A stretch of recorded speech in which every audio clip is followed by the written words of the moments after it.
Now, the Supreme Court's ruling on the parliamentary status of Quayson MP for Assin North has generated a sharp divide between the two parties. Parliament is expected to declare the seat of Assin North vacant after the Supreme Court declared as null and void the election and swearing in of James Quayson as Member of Parliament. Speaking on the AM show, Director of Legal Affairs of the NPP, Nimako, said the argument of his renunciation is untenable, but member of the legal team of the NDC, Tamaclo, disagrees with this position.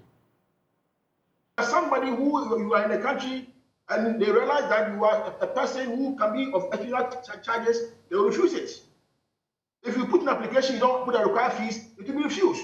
The required documents, it will be refused. If you put an application and you have to go for an interview, all right? If at the embassy, if you are outside Canada, if you go to the embassy where you live, you don't go for the interview, it can be refused. So why don't they make the argument that when you put an application, it means that you have renounced it? I don't understand that application, that argument. I don't get it. It can be refused. So you have to wait. So Quayson's case, what you ought to have done was to have waited patiently. When he gets the certificate of renunciation, which he got on the 20th of November, before the elections, then you can now put in what? The filing processes.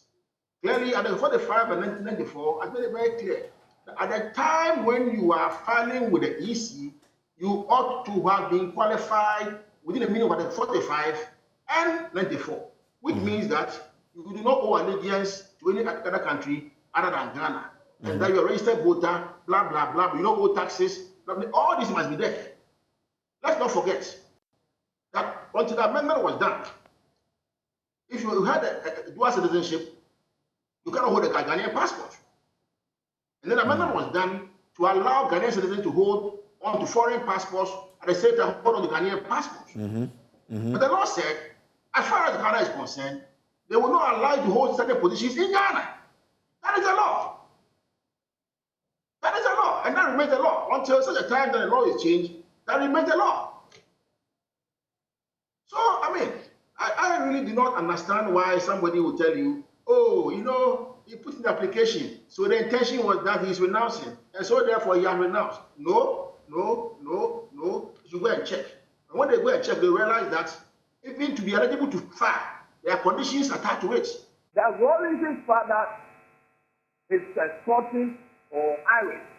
So USA is from the United States.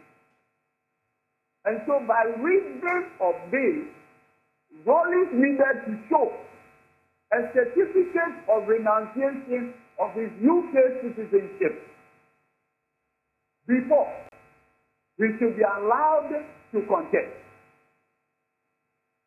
Even though it was in the High Court, the High Court judge demonstrated in a very seminal ruling that, listen, if the contention of the plaintiff is that Rawlings needed to go to the UK High Commission to obtain a certificate of renunciation before he can contest as a presidential candidate, it would be bizarre.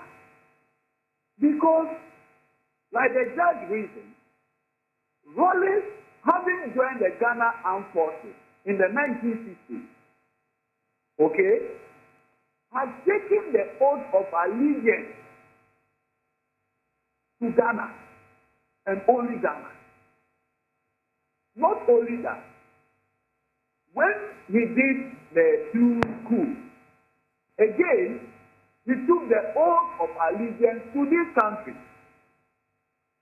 So the judge looked at the circumstance, the peculiar circumstance, and concluded.